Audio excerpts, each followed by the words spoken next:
Naga Sastra dan Sabuk Inten. Audiobook, novel silat. Cerita, Esa Mintarja. Bab 98. Dengan susah payah ia mencoba menguasai dirinya. Perlahan-lahan Galunggung mengangkat wajahnya. Dan sekali lagi jantungnya berdentang keras ketika dilihatnya, pedangnya sudah berada di tangan lawan Sawung Sariti itu. Dengan demikian, kini ia menyaksikan sebuah pertarungan pedang yang gegirisi. Masing-masing bergerak dengan tangkas dan tangguhnya. Namun akhirnya terasa bahwa lawan Sarung Sariti itu memiliki kekuatan dan kecepatan melampaui Sawung Sariti sendiri. Dengan demikian, beberapa saat kemudian, Sawung Sariti sudah harus mengumpat-umpat di dalam hatinya. Ternyata ia telah salah langkah. Sebelum melawan Arya Salaka, sudah harus ditemuinya lawan yang tangguh dan bahkan memiliki tata gerak yang melampauinya. Dalam kesibukan angan-angannya, tiba-tiba bagai seleret pedang Sawung Sariti melihat bayangan yang muncul dari tanggul parit yang menyilang jalan kecil itu. Dalam sekejap, segera Sawung Sariti dapat mengetahuinya, bahwa orang itu adalah Arya Salaka.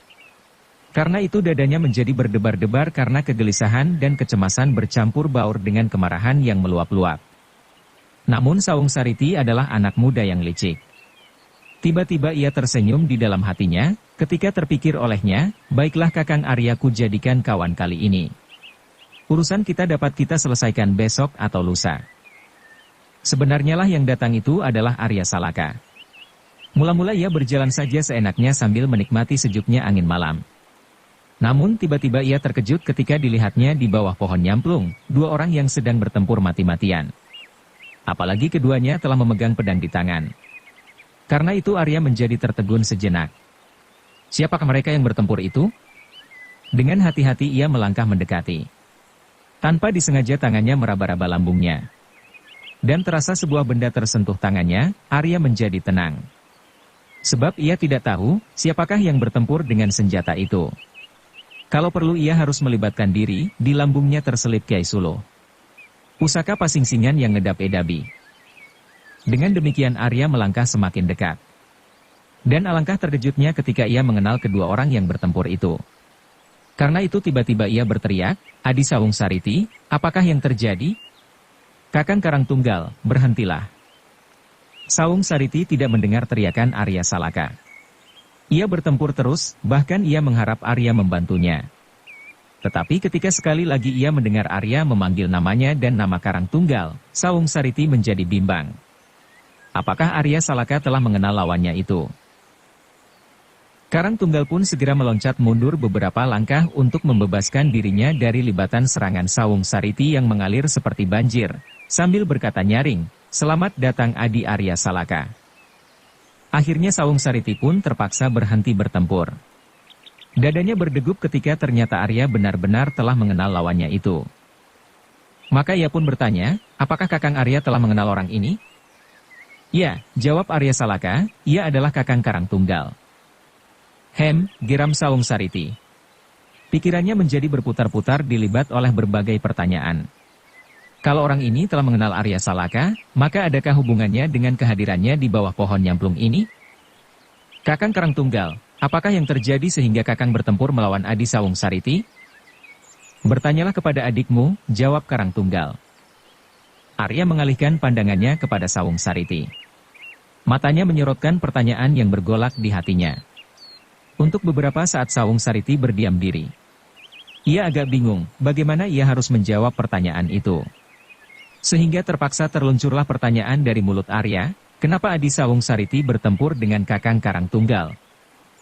"Aku belum mengenalnya," desis Sawung Sariti. "Apalagi Adi belum mengenalnya," desak Arya Salaka. "Aku tidak tahu apa sebabnya," jawab Sawung Sariti, "tiba-tiba saja aku telah bertempur dengan orang itu."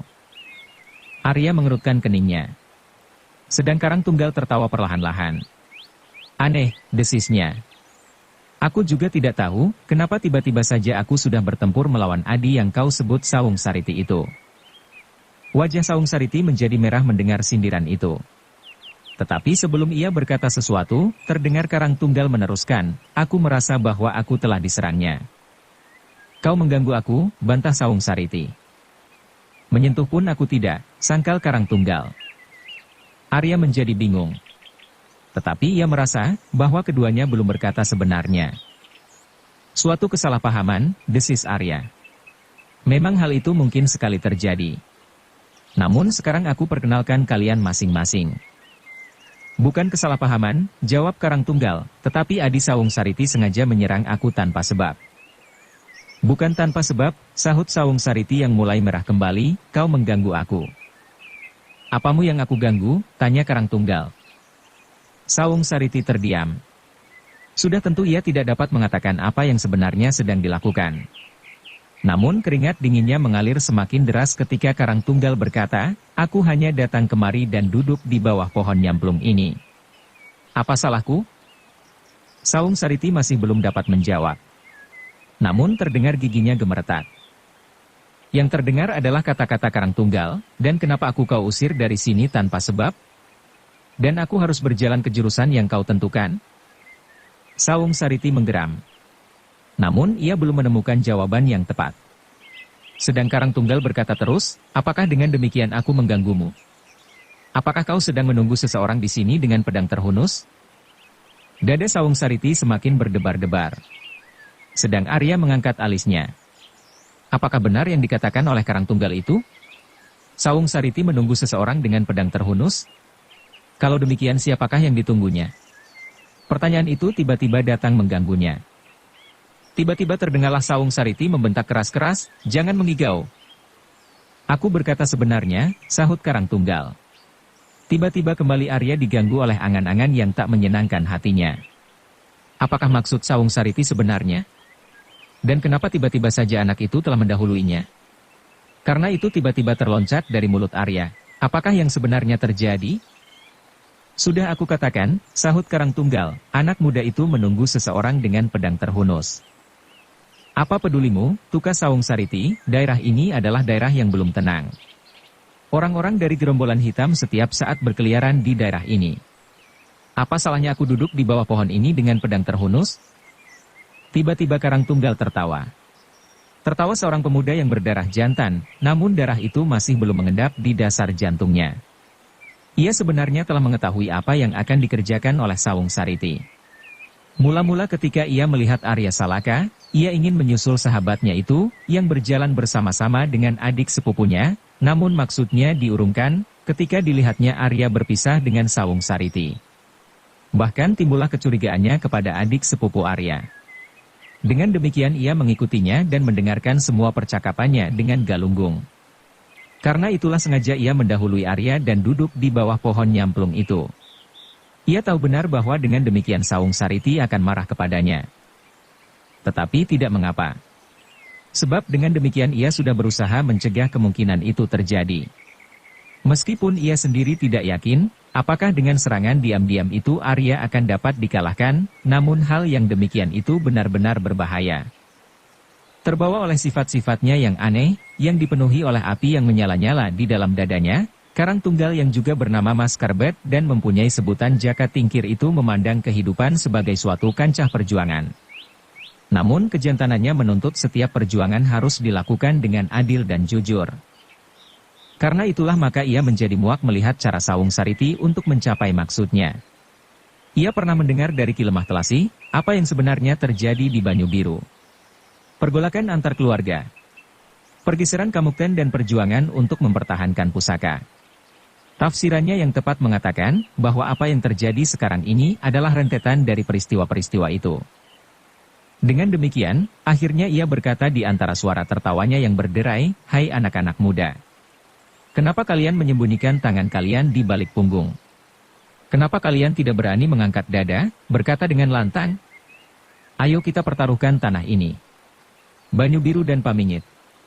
Sadumuk Bathuk, Sanyari Bumi. Mukti atau mati. Darah Sawung Sariti menjadi mendidih di dalam dadanya. Ia kini hampir tak dapat mengelak lagi. Agaknya Karang Tunggal telah mengetahui seluruhnya. Karena itu ia menggigit bibirnya, sedang tangannya memegang pedangnya semakin erat. Di dalam hati ia berkata, apa boleh buat? Kalau aku harus berhadapan dengan Arya Salaka. Aku laki-laki juga seperti dia. Arya Salaka masih berdiri tegak di tempatnya. Ia dapat menangkap apa yang dikatakan oleh Karang Tunggal. Dan kini ia tahu benar apa yang sedang dilakukan oleh Sawung Sariti. Karena itu dadanya pun berdesir cepat. Di tempat itu, di bawah pohon nyamplung yang rimbun, berdirilah 3 orang anak muda yang masih berdarah panas. Anak-anak muda yang mudah terbakar oleh perasaan sendiri. Mereka masih mengukur harga diri dengan sifat-sifat kepahlawanan yang sempit. Dalam kesempitan perasaan, mereka menilai diri masing-masing dengan keberanian mereka melihat darah. Demikianlah maka terjadilah ketegangan yang memuncak. Masing-masing menyiapkan diri untuk mempertaruhkan diri demi kehormatan nama mereka dengan gegayuhan mereka. Mereka tidak sadar bahwa di dunia ini ada cara lain yang jauh lebih baik daripada cara yang mereka tempuh. Dalam keadaan yang demikian, mereka melupakan bahwa ayah-ayah mereka akan dapat menyelesaikan persoalan dengan cara yang baik, dengan laki-laki sejati, tanpa setetes darah pun yang tertumpah. Seandainya, pada saat itu hadir seorang dari ayah-ayah mereka, atau Mahesa Jenar, atau Kebokanigara, maka keadaannya pasti akan berbeda. Namun yang terjadi adalah, tak seorang pun dari mereka yang hadir. Tak seorang pun yang dapat memberi peringatan kepada anak-anak itu. Yang tertua di antara mereka adalah Karangtunggal. Namun Karangtunggal adalah seorang anak muda yang sifat-sifatnya yang aneh. Akhirnya Sawung Sariti tidak tahan lagi membiarkan hatinya bergolak tanpa ujung pangkal. Karena itu dengan lantangnya ia berkata kepada Karangtunggal, "Hai anak perkasa, apa maksudmu sekarang?" "Tidak apa-apa," jawab Karangtunggal, "aku hanya ingin melihat seseorang berlaku jantan. Tidak dengan sembunyi-sembunyi dan curang." "Persetan dengan ocehanmu," bentak Sawung Sariti, "kau kira aku tidak berani berhadapan seperti laki-laki?" "Nah, itulah kata-kata jantan," sahut Karangtunggal, "apa katamu Adi Arya Salaka?" Mulut Arya Salaka tiba-tiba seperti terkunci. Ia sama sekali tidak mengharapkan hal yang demikian itu terjadi. Tetapi ia pun tidak mau apabila kelak ia benar-benar menjadi korban tusukan dari belakang. Dalam saat yang pendek itu pun segera ia dapat menangkap maksud yang tersirat dari perbuatan adik sepupunya itu. Menyingkirkan dirinya untuk kelak memiliki Pamingit dan Banyu Biru sekaligus. Karena Arya masih berdiam diri, maka berkatalah Sawung Sariti, "Kakang Arya Salaka, apa boleh buat? Biarlah aku tidak tedeng aling-aling. Aku ingin kemukten atas tanah Banyu Biru sekaligus selain tanah Pamingit." Hanya itulah yang terdengar dari mulut Arya Salaka. Apabila selama ini, ia sudah berusaha melupakan segenap peristiwa yang terjadi atas dirinya karena pokal adik sepupunya itu, maka kini tiba-tiba terungkit kembali. Peristiwa demi peristiwa. Pada saat dirinya hampir saja dicincang di halaman rumah sendiri, kemudian setelah ia menyingkir, ia pun selalu dikejar-kejar. Apabila seorang yang bernama Sarayuda tidak menolongnya, maka ia pun kini tidak akan dapat melihat bintang-bintang yang bertaburan di langit. Juga dikenangnya apa yang terjadi di Gedangan. Kenangannya itulah yang perlahan-lahan membakar dirinya. Dan kini, adiknya itu berdiri di hadapannya dengan pedang terhunus. "Jawab permintaanku," sambung Sawung Sariti, "Banyu Biru, Pamingit dan nyawamu." "Adi Sawung Sariti," jawab Arya dengan gemetar, "jangan memaksa aku membela diri. Aku sebagai saksi."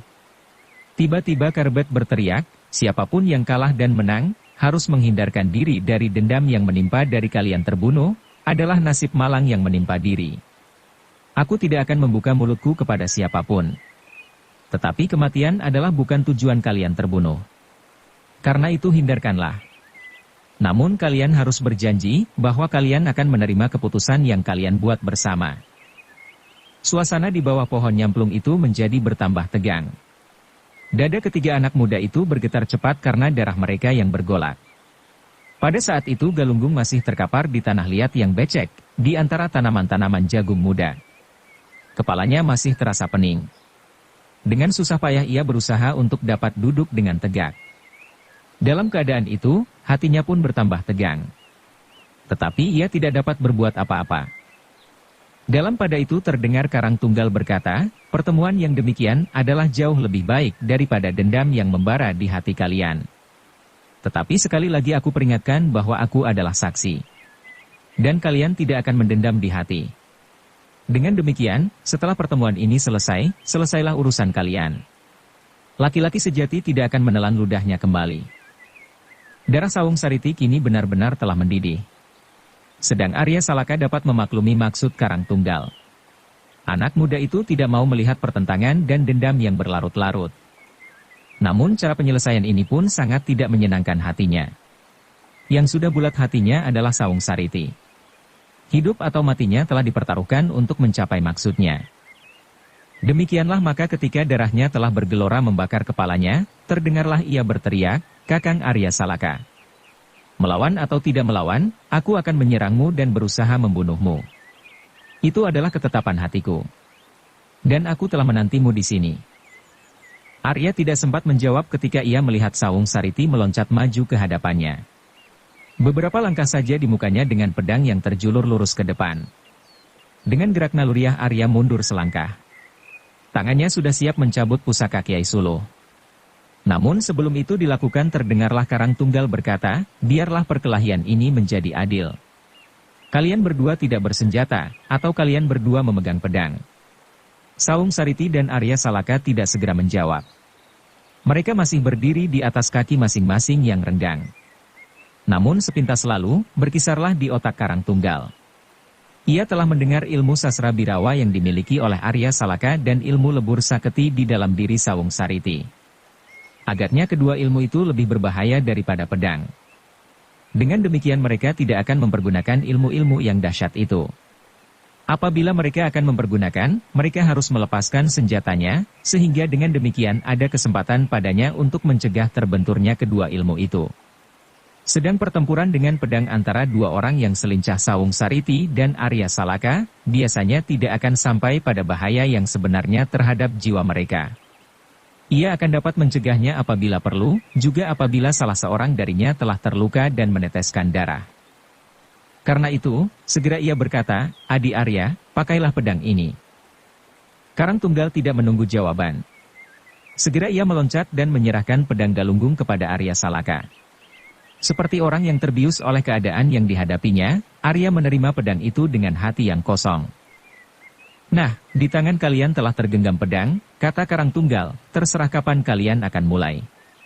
Tetapi setetes darah yang mengalir dari tubuh kalian, akan merupakan keputusan jantan. Dan kalian harus menerima keputusan itu tanpa syarat." Arya Salaka dapat mengerti arti kata-kata Karang Tunggal. Namun Sawung Sariti sudah tidak mau mendengarnya. Ketika di tangan Arya telah tergenggam pedang, maka ia tidak menunggu lebih lama lagi. Dengan kecepatan kilat ia meloncat dan menusuk dada kakak sepupunya. Namun Arya Salaka telah membayangkan bahwa hal yang demikian itu akan terjadi. Karena itu segera ia menghindar.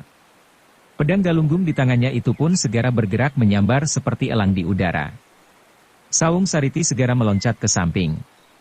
Matanya telah menjadi merah oleh api kemarahan dan nafsu. Karena itu kemudian kembali ia melontarkan dirinya menyerang Arya Salaka seperti datangnya angin ribut. Demikianlah maka keduanya tenggelam dalam perkelahian yang dahsyat. Arya Salaka dan Sawung Sariti adalah anak-anak muda yang sedang tumbuh. Tenaga jasmaniah mereka sedang berkembang dengan suburnya. Perkembangan tubuh yang selalu dipupuk dan dipelihara dalam cara masing-masing. Arya Salaka telah berkembang dalam lingkaran ilmu keturunan Pengging, sedang Sawung Sariti menjadi perkasa karena ilmu keturunan Pangrantunan. Dua ilmu yang dahsyat, yang pada masa-masa lampau menjadi pasangan yang mengerikan untuk menghadapi kekuatan golongan hitam. Karang Tunggal menyaksikan pertempuran itu dengan seksama. Ia melihat betapa keduanya sambar menyambar dengan tangkasnya seperti sepasang burung Raja Wali yang bertempur di udara. Namun sesaat kemudian keduanya telah berubah menjadi seekor harimau yang garang dengan kuku-kukunya yang tajam melawan seekor banteng yang kokoh kuat dengan tanduk-tanduknya yang runcing mengerikan. Tetapi Karang Tunggal sama sekali tidak mencemaskan mereka. Ia melihat kekuatan dan ketangkasan pada kedua belah pihak. Karena itu ia bersyukur bahwa keduanya telah bertempur dengan senjata. Kalau saja mereka bertempur dengan tangan mereka, maka ia pasti akan melihat bahwa tiba-tiba saja akan berbenturanlah ilmu sastra birawa dan lebur saketi. Kalau ilmu itu tidak seimbang maka salah seorang di antaranya pasti akan hancur lumat bagian dalam tubuhnya. Pedang di tangan Sawung Sariti berputar dengan cepatnya. Semakin lama menjadi semakin cepat dan membingungkan. Bahkan kemudian seakan-akan berubah menjadi ribuan mata pedang yang menusuk dari ribuan arah. Namun Arya Salaka adalah murid dari perguruan Pengging lewat seorang yang bernama Mahesa Jenar. Karena itu pedangnya pun mampu membentengi dirinya seperti sebuah bola baja yang melingkari tubuhnya. Tak seujung jarum pun dapat ditembus oleh tajam pedang lawannya. Bahkan Arya Salaka tidak saja mampu mengurung dirinya dengan bola baja yang kokoh dan kuat, namun sekali-kali serangannya pun menyambar dengan dahsyatnya. Tidak terlalu sering, namun setiap sambaran pedangnya cukup mendebarkan hati lawannya. Demikianlah mereka tenggelam semakin dalam pertempuran yang menyeramkan itu. Masing-masing telah mengerahkan segala tenaga dan kemampuannya. Mereka melingkar-lingkar dan berputar-putar dalam satu daerah yang dilindungi oleh rimbunnya pohon nyamplung. Sekali-kali mereka berloncatan sambar menyambar, mengelilingi pokok pohon nyamplung yang besar itu. Pedang mereka berkilat-kilat seperti tatit yang beterbangan di langit. Benturan-benturan kedua senjata itu sedemikian dahsyatnya sehingga bunga api memercik di udara. Karang Tunggal akhirnya mengagumi juga ketangkasan mereka. Kelincahan dan keprigilan Sawung Sariti dan ketangguhan serta ketangkasan Arya Salaka merupakan tanding yang dapat menghentikan denyut jantung. Namun kekuatan jasmaniah Arya Salaka ternyata melampaui kemampuan Sawung Sariti.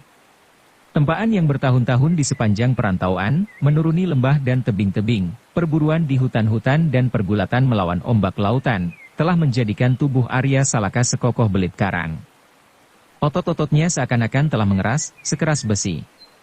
Kulitnya yang merah kehitam-hitaman terbakar matahari setiap hari itu seolah-olah menjadi lapisan tembaga yang melindungi tubuhnya dari setiap bahaya yang menyentuhnya. Karena itulah maka akhirnya kesegaran tubuh Arya Salaka telah ikut serta menentukan pertempuran itu. Benturan-benturan yang terjadi di antara kedua pedang itu tampak bahwa keadaan Arya Salaka masih lebih baik daripada Sawung Sariti. Demikianlah pada suatu ketika, Sawung Sariti kehilangan keseimbangan sesaat setelah pedangnya beradu dengan pedang Arya Salaka. Karena dorongan yang keras, Sawung Sariti terdesak selangkah surut, serta tubuhnya terputar setengah lingkaran. Pada saat yang demikian, dengan kecepatan yang luar biasa pedang Arya Salaka terjulur ke dadanya. Sawung Sariti cepat berusaha menghindarkan diri. Ia memutar tubuhnya setengah lingkaran pula dalam arah yang sama, sedang ia mengangkat pedangnya, berusaha untuk menangkis serangan lawannya. Sebagian Sawung Sariti berhasil.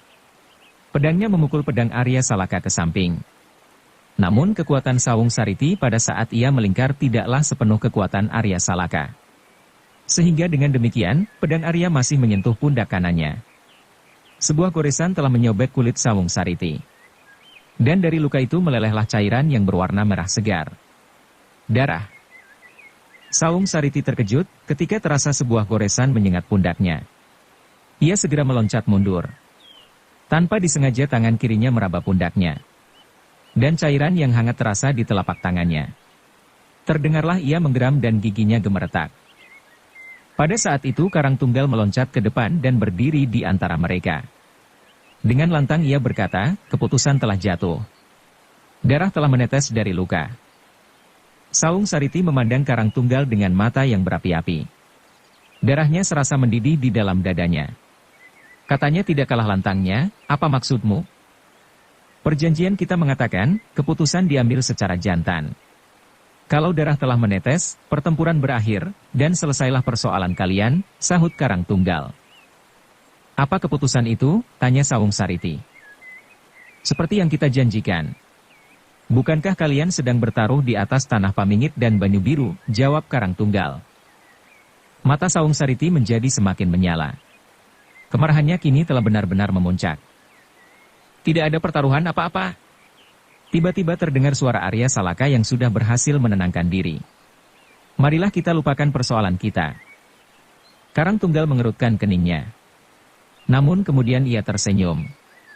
Betapa besar jiwa sahabatnya itu.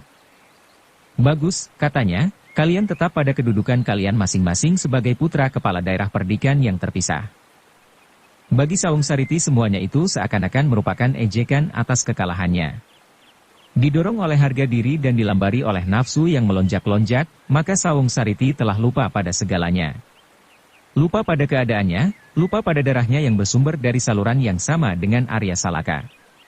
Lupa akan sifat kepribadian yang sejak lama mencekam tata kehidupan daerah ini. Ia sudah tidak memperdulikan lagi segala-galanya. Dengan suara nyaring ia berkata, laki-laki tidak mengenal darah yang menetes dari luka. Ayo Kakang Arya Salaka, bersiaplah. Kita bertempur antara hidup dan mati. Dada Arya bergetar mendengar tantangan ini, ia tidak menghendaki hal demikian terjadi. Namun terasa pula bahwa dendam yang membara di dada adiknya itu tak akan padam. Karena itu ia menjadi bingung. Apa yang harus dilakukan? Ia menyesal mengapa tidak mengajak gurunya atau ayahnya menjemput ibunya. Kalau demikian keadaannya mungkin berbeda.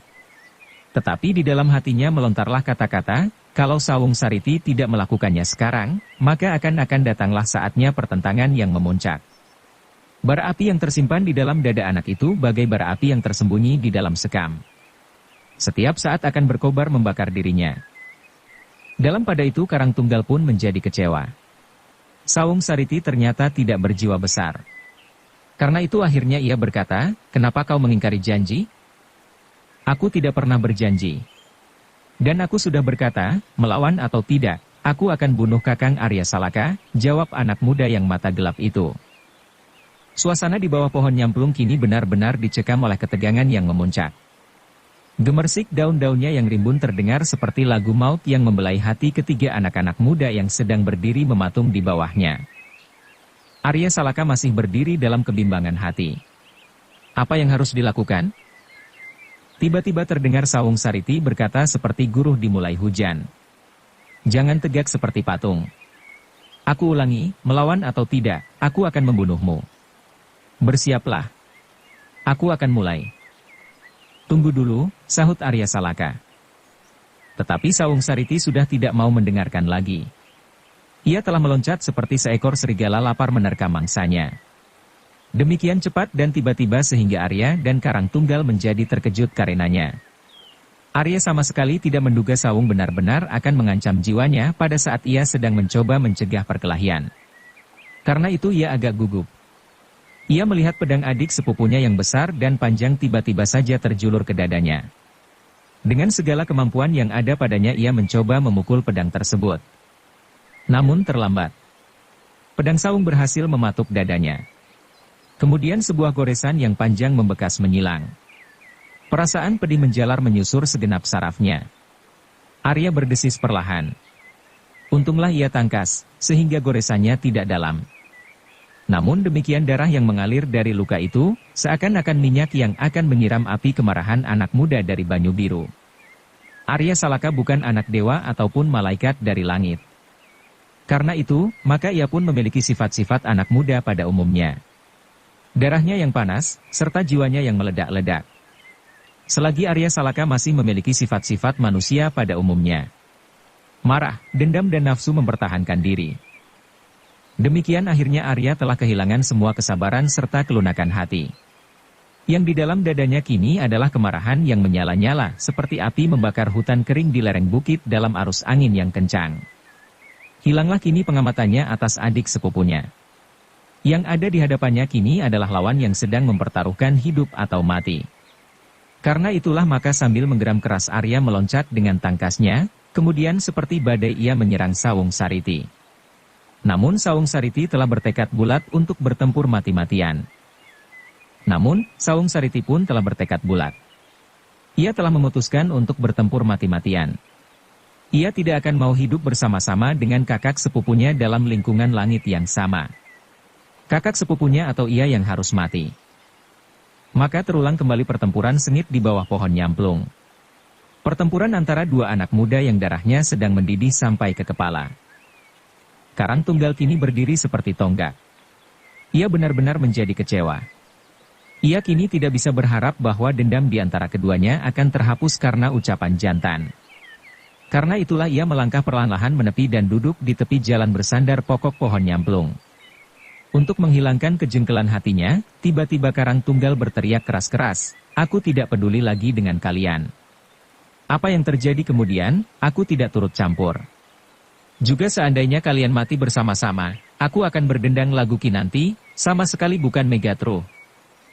Meskipun kata-kata Karang Tunggal itu bergetar memenuhi udara, namun Sawung Sariti dan Arya Salaka tak mendengarnya. Perhatian mereka sepenuhnya telah tertumpah pada perjuangan mereka untuk mempertahankan hidup masing-masing. Pertempuran kali ini pun semakin lama menjadi semakin memuncak. Masing-masing telah melepaskan segenap ilmu pedang mereka. Ilmu pedang dari perguruan Pengging melawan ilmu pedang dari perguruan Pangrantunan. Dua ilmu yang seimbang dan dimiliki oleh dua orang anak muda dalam tataran yang seimbang pula. Namun, sekali lagi nampak, betapa kekuatan jasmaniah Arya Salaka berada selapis lebih dari Sawung Sariti. Itulah sebabnya maka Sawung Sariti berusaha mempergunakan kelincahannya untuk memukul lawannya. Namun agaknya Sawung Sariti tidak akan berhasil. Sebab Arya Salaka pun mampu bertempur dalam kelincahan yang mengagumkan. Bahkan kemudian keduanya seakan-akan berubah menjadi bayangan yang melayang-layang secepat sikatan menyambar belalang. Pedang Sawung Sariti bergerak dalam bidang-bidang yang mendatar, mematuk dan kemudian berputar seperti baling-baling.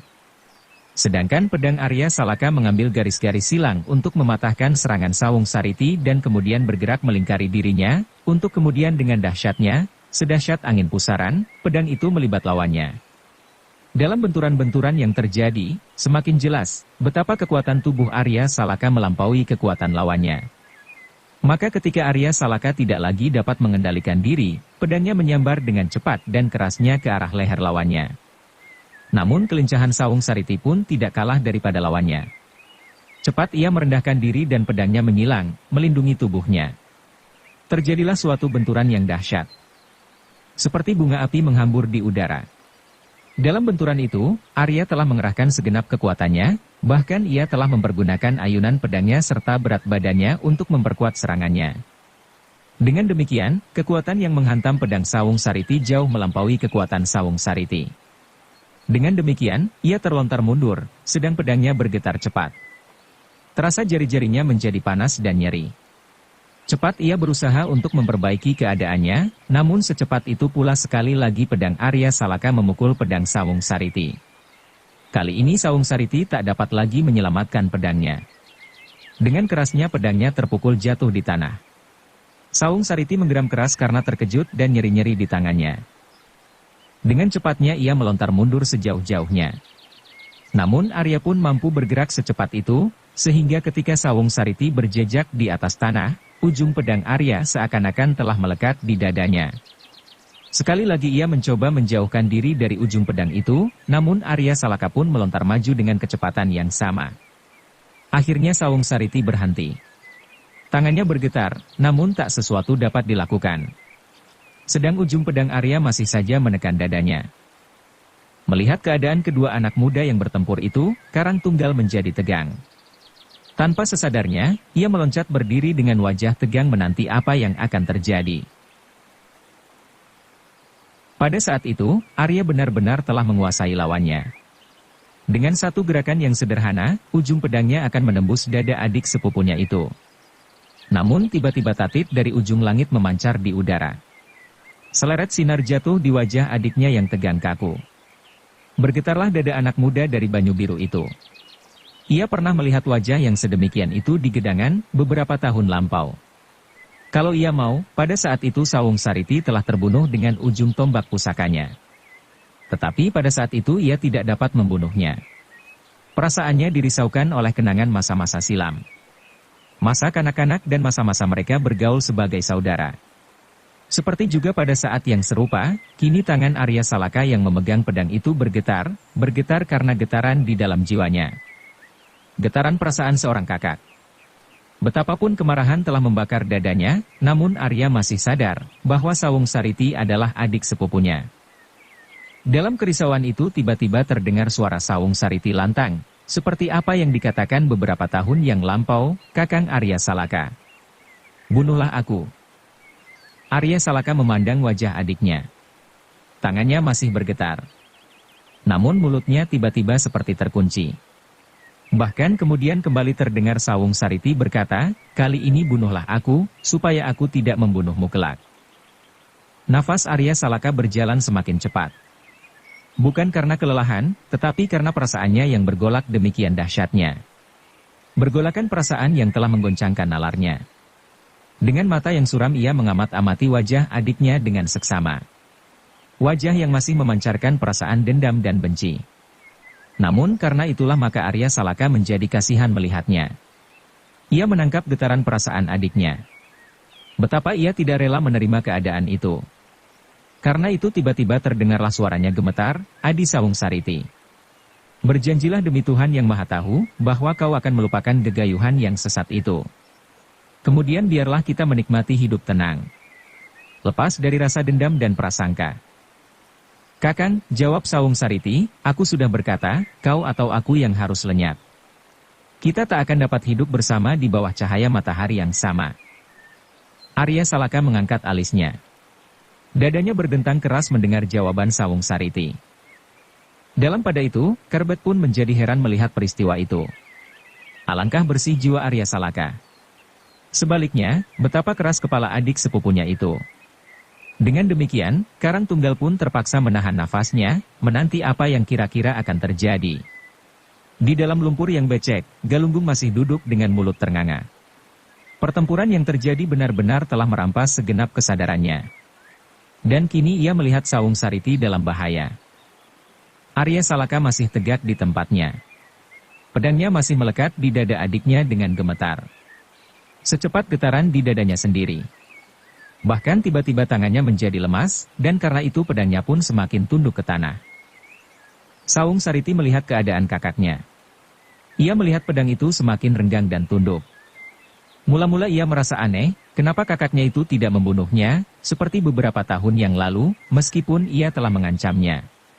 Kemudian ia merasakan sesuatu yang tak dapat dimengerti sendiri menjalar di hatinya. Perasaan segan dan lebih dari itu. Meskipun demikian Sawung Sariti tidak mau dipengaruhi oleh perasaannya. Ia tidak mau disebut sebagai seorang pengecut, yang takut menentang maut. Karena itu ia masih mencoba berkata, jangan menjadi laki-laki cengeng. Aku telah mengangkat dadaku. Bunuhlah aku. Namun suara Sawung Sariti sudah tidak selantang tadi. Bahkan suara itu terasa bergetar dan ragu. Hem! Arya Salaka menggeram. Kini pedangnya sudah benar-benar terkulai. Dengan mata yang sayu ia berkata, Adi Sawung Sariti, masihkah hatimu segelap itu? Kembali terasa sesuatu berdesir di dada Sawung Sariti. Kakaknya itu benar-benar tak mau membunuhnya. Tetapi ia berkata tidak seperti getaran-getaran di hatinya, apa pedulimu tentang hatiku? Kalau kau sobek dadaku, akan kau lihat warna hati itu. Arya menjadi kecewa. Seperti Karang Tunggal juga menjadi sangat kecewa. Karena itu Arya berkata putus asa, baiklah Adi. Ambillah pedangmu. Kita tentukan sekali lagi.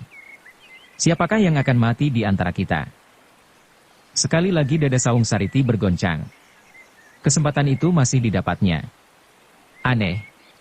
Apakah Arya Salaka tidak melihat kemungkinan dadanya sendiri akan tembus oleh pedangnya, atau barangkali kakaknya itu yakin bahwa ia tak akan dapat mengalahkannya? Namun bagaimanapun juga, kesempatan itu benar-benar mengacaukan perasaannya. Dan karena itulah ia tidak segera bergerak memungut pedangnya. Malahan matanya dengan penuh pertanyaan memandang Arya dan Kerbet berganti-ganti. Getaran di dalam dadanya semakin lama menjadi semakin keras. Akhirnya terdengarlah suara lamat-lamat jauh dari dalam relung hatinya berbisik, Sawung Sariti, alangkah luasnya hati Arya Salaka, seluas lautan yang sanggup menampung air dari manapun datangnya. Dan karena itulah maka ia masih berdiri mematung. Dalam kesepian yang mencekam itu, tiba-tiba terdengarlah dari balik gerumbul-gerumbul di tepi parit, seseorang berkata, persetan kalian, perempuan-perempuan cengeng. Semua yang mendengar suara itu terkejut. Serentak mereka menoleh ke arahnya. Dan tampaklah sebuah bayangan yang bergerak-gerak di balik gerumbul-gerumbul di tepi parit. Dan suara itu berkata lagi, aku telah mencoba menyabarkan diri, menunggu kalian saling membunuh. Tetapi aku tidak telaten. Kalian berperasaan seperti perempuan cengeng. Kenapa kalian tidak bertempur dan membunuh secara jantan?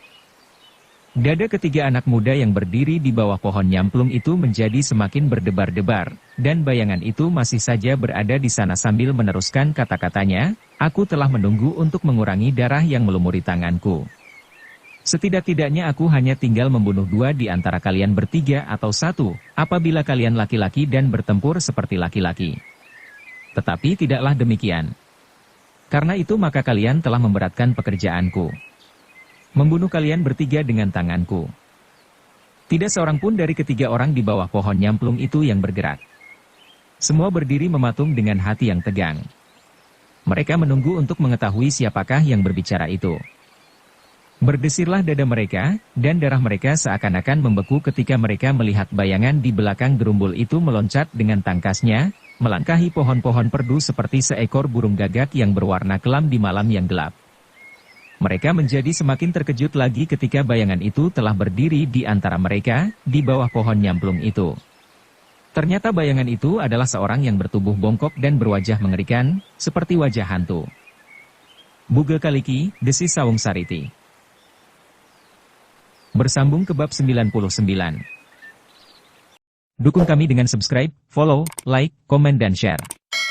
Terima kasih.